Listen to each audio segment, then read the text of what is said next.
Good afternoon, ladies and gentlemen. It's a pleasure to introduce to you the next speaker who will give a presentation on the 6th market report of the European GNSS Agency. Mr. Omar Valdez is working since 6 years as a market development officer in the GSA in Prague. And as one of his tasks, he actually fosters the adoption of Galileo, the European Union satellite navigation system in the space sector. He's also a representative of the GSA in the United Nations International Committee for GNSS. Mr. Omar Valdez.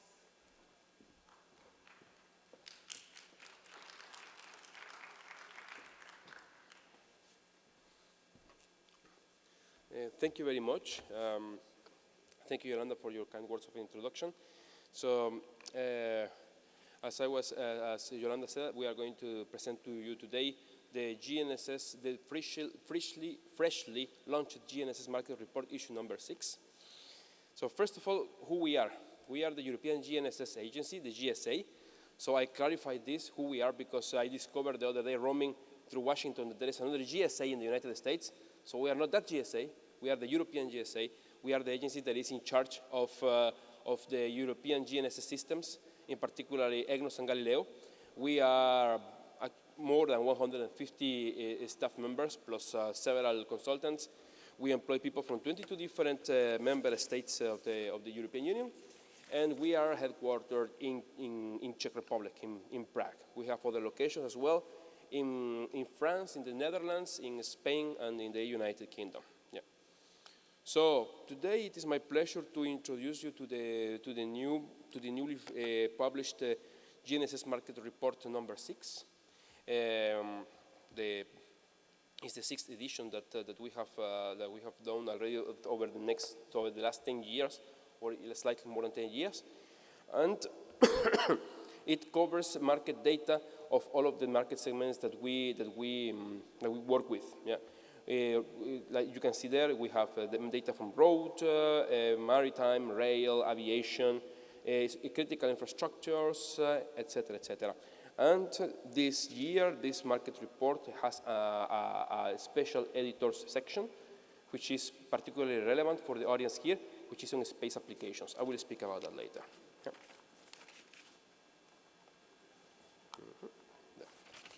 So, what are some of the findings of this new edition of the market report? Is the majority of the shipments that we have seen of GNSS-enabled devices, they are concentrated unsurprisingly on mass market and road applications. And we are talking that by 2019, we have an estimate of about 1.6 billion devices shipped so far. Yeah, and we expect on this particular market to grow up to 2 billion devices by 2029. Sorry.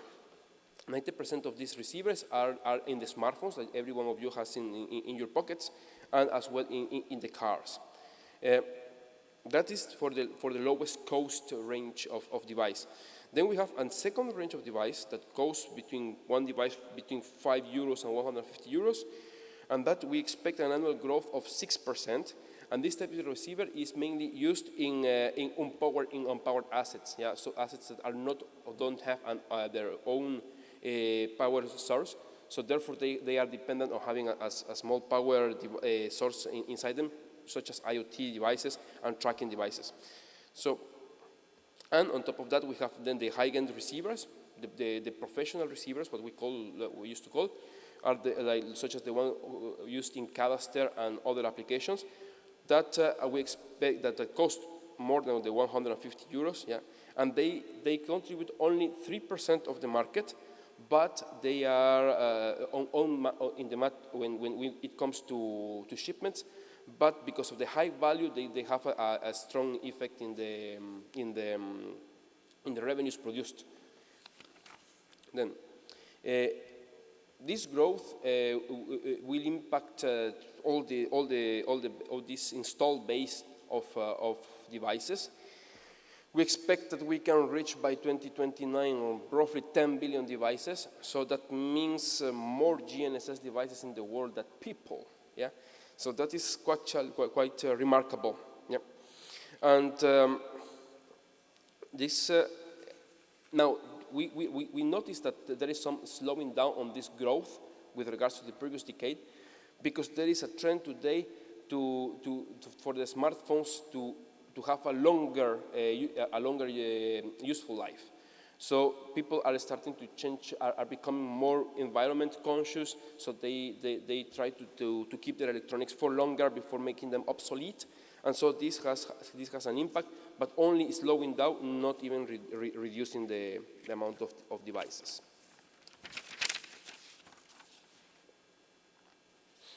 So this expansion of the market will offer more opportunities, yeah, and so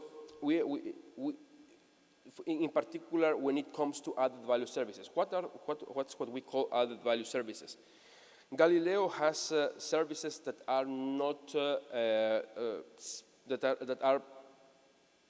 have some additional characteristics that the user can exploit, namely authentication for secure applications. We have as well dual frequency and some other applications, and this is going to be a driver for the adoption during the next decade. Yeah. So as we said before. As I said before, the high-end receivers, yeah, that we mentioned before, they have a characteristic is that their shipments are lower in quantity, but they will represent roughly 10% of the global market growth in the next years. And then we have as well another branch of the market that is going to increase, which is the services based on GNSS that are provided. In terms of market segments, road and the consumer solutions will dominate the core revenues, representing 93% of the market. And in the road sector, these revenues will be driven basically by in-vehicle systems, yeah, or by advanced driver assistance systems, yeah, which are systems that will allow drivers to go from one point to another. And we have as well applications such as data fleet management and other consumer solutions that aim at that use location-based services, like, for example, interactive games or position-based games, and this kind of things that are becoming quite popular. So, the GNS industry value today, the creation of the value in this industry is basically concentrated in three areas. The United States continue to lead this global market, yeah, of the GNSS, with an estimate of the 28% of total industry revenues being produced in the United States, and this is because of the concentration in the United States of key component and receiver manufacturers, system integrators, and other and even service providers. Yeah, then Europe is catching up. Yeah, now we are at 27% more or less. So therefore we are just getting there. And regionally speaking, the other very important region is the Southeast Asia, where you have three, actually not Southeast, but the east of Asia, where basically three countries, China, Japan, and South Korea, they represent together the most revenue generation area, the most revenue generation in terms of area. I mean, the area with most revenue generation. Yeah, they stand to up to 35% of the global industry revenues. So now, a discussion about trends that affect the GNSS adoption. We are talking about climate change and circular economy. So as I was saying, society is getting more conscious about the importance of protecting the climate, and so GNSS can play a role when it comes to protecting the environment by creating more efficient transport solutions and and better administration of resources. Then we have as well the digitalization and artificial intelligence, where GNSS is expected to become an important sensor for positioning for artificial intelligence-based devices. GNSS also is an important source of big data, and when it comes to the tracking of sorry, of transport fleets or many vehicles in the same time, we are talking about an industry that GNSS produces a lot of data, and it combined, for example, with Earth observation data, can create interesting synergies. We're talking about cybersecurity. More and more applications, we have, for example, payment applications that are based on positioning. So it is important that these applications, they don't get spoofed, so that you don't think that, the device doesn't think that it's in a place where it is not. So therefore, services such as open service and navigation message authentication will become very, very important. Then we are talking about what is called in slide the silver economy. It is the support for the for senior citizens, so that they can be traced. You can follow up their status, following their positioning, so to avoid accidents or even to detect accidents when they happen very quickly. And then, of course, the sharing economy. You know, today everybody shares their life in the social networks and in other similar applications. So GNSS is clearly a driver for that. So I mean, you are walking on the street, and then you say, okay, I like this, and then you already share the location quite immediately. So, and then next. So now we get a bit more specific in terms of the different market segments. Yeah, as I was saying, for consumer solutions, some of the main applications that we see growing in the next years are the augmented reality applications, the enhanced mobile device. So we will have user experiences improved by the fact of having the positioning readily available. Yeah. Then we have as well the arrival to the consumer solutions of dual frequency devices. Dual frequency is important because it improves substantially the positioning of the device. And then on road, we will have, as we mentioned before, an increase in value based on the advanced driver assistance systems and autonomous driving and fleet management, this kind of applications. Then, when we move to safety critical applications, we are talking about, for example, aviation. Yeah.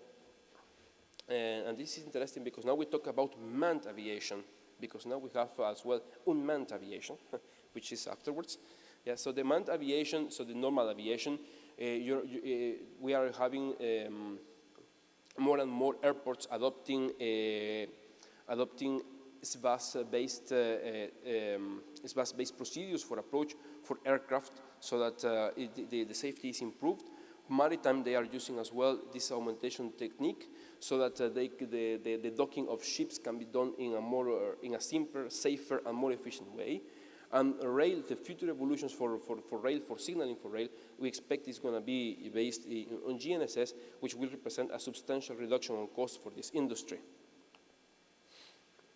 So then we have the drones, which we would call, with regards to the previous slide, unmanned aviation or unmanned air vehicles. And the key market trend here is that there are more and more regulations that are fostering the performance-based navigation for all of these kind of devices. Yeah? And therefore, it is important to have a complete control and a certitude in the position of the device at any time. We have also emergency response, where we have not only Galileo. Galileo provides the SAR service, where the search and rescue service, where if you have a beacon and you have an accident in high sea or in aviation, there will be a beacon that will be activated, and there will be the positioning that will be sent to the authorities that can provide the rescue, and then there is the return link to inform to the victim that help is coming in certain time. Not only that, but for emergency response, there are other applications such as AML, yeah, which is the advanced mobile location technology, that when you call 911 here in the United States, the health operators, they receive immediately the position of your mobile phone, so that then they can dispatch the sorry, the first respondents in the most efficient way. Now we talk about professional markets as well. We have agriculture. In agriculture, it's GNSS has become an integral part of this industry. In particular, when it comes to precision farming, to autonomous steering as well. So you have tractors in the fields that are moving, gathering all the cereals, for example, and they are moving alone. And what they use is GNSS as a technology for knowing where they are. In geomatics, we have, again, you name it, we are talking about cadastral applications where you have all these, the mapping people from the cadastral services that need to know where a property starts, where a property ends, and then GNSS is becoming more and more important in this sector. Let's talk about critical infrastructures as well. For example, for banking and for telecommunications and for all the signals all the services that are based on generation of precise radio frequencies, they tend to use GNSS as time sources to generate their frequencies. And so GNSS is going to play an important role there as well, and it's already playing an important role. And last but not least, we are talking about space applications, which is, I think, of particular interest for the audience in this event. For space applications, we are talking about satellites in low Earth orbit and medium Earth orbit, and hopefully beyond, that are using GNSS for several applications, such as navigation, formation flying, attitude determination, and other applications that are really important. And now, with the advent of the new space, there is a push for the cost to go lower, and we think that GNSS is a way of lowering this cost by providing solutions that are more efficient in terms of accuracy, in terms of mass, in terms of power consumption than other solutions that are available in the market. So this is my presentation. Thank you very much. Yeah. I don't know if there are any questions.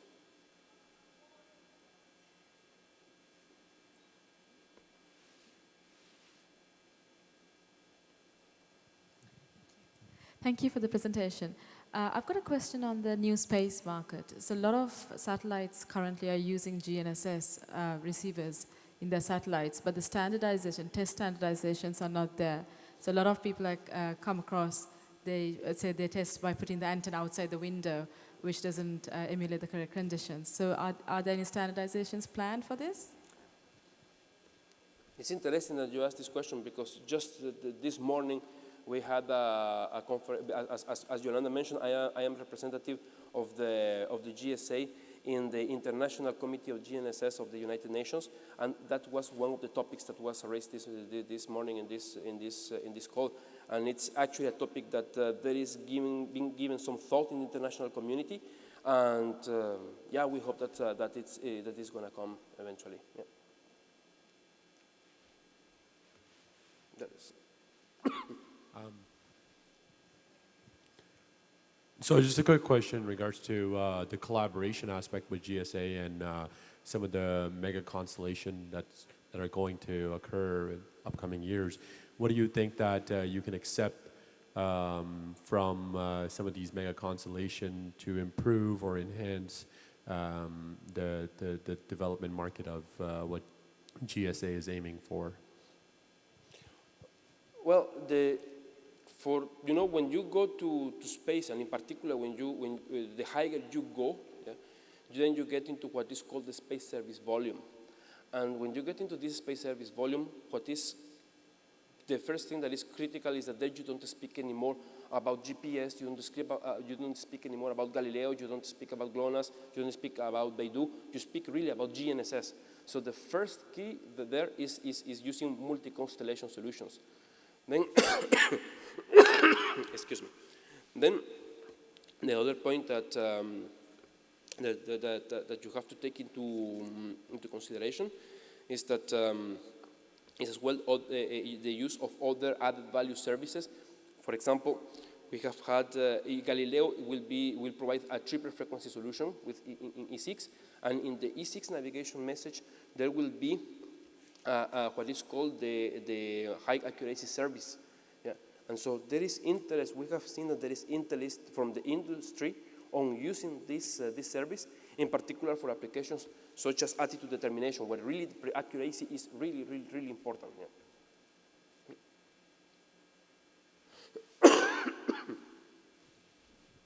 Hello, I'm Carissa Christensen. I'm the CEO of Bryce Space and Technology, and very familiar with this report. And first, I'd like to commend GSA. It's an incredibly important topic, and producing a report like this is very valuable. Thank you.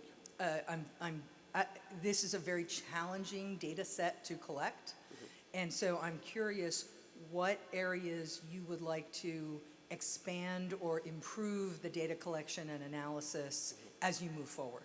Yes, okay, so first of all, you are right, it's very difficult to collect this data. That's why we don't publish it every year, but every second year, because it really, I mean, when you see the report published, like for example, we published it last week, the report of this year is out, and we start immediately already working on the collection for 2 years in time.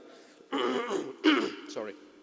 So, future areas that we want to explore is the first one is as I was saying before, the space applications, which we already included this year as a editor's special topic.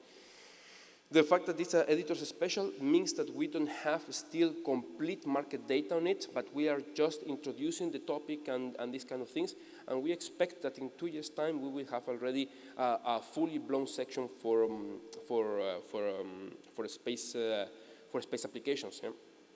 And then for the future, we are speaking as well about starting exploring applications that combine GNSS and Earth observation, in particular the use of the Copernicus system, that is another system from the European Union, and then another thing is we try to keep a close relationship with the users of what we do, and therefore, if there is demand for a particular sector, we are open to listen. Yeah.